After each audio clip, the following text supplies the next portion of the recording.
Alright, nou wil ek vir julle sommer op julle puntelys paar ander funksies wys. Moenie worry nie, julle sal sien ek het 'n klomp kolomme gehad, so ek het julle eie punte gehad. Julle weet julle is in verskillende keys. Dis vanaf key 2 tot by key 5. Daar sien julle dit. En ek gaan nou sommer, kom ons maak net 'n nuwe ry hierso.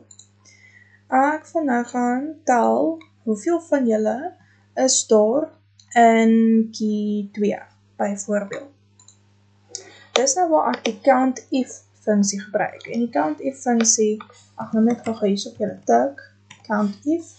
Daai if staan vir as ek, of if I select this whole range, wil ek gaan tel hoeveel van 'n sekere kriteria is daar.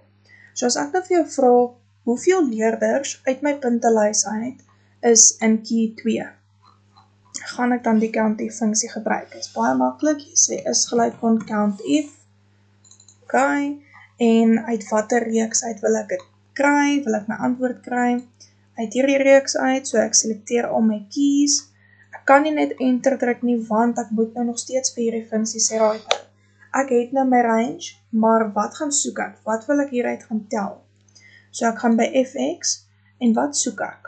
Ek soek key 2, nou ek kan nie key 2 daar intik nie, want ek moet na my data self kyk, in my data reeks is daar net die syfer key 2, so ek gaan alles uitvee, ek gaan sien 2 en ek gaan sê ok, en daar het ek het nou. Hoeveel leerders is in key 2? 27.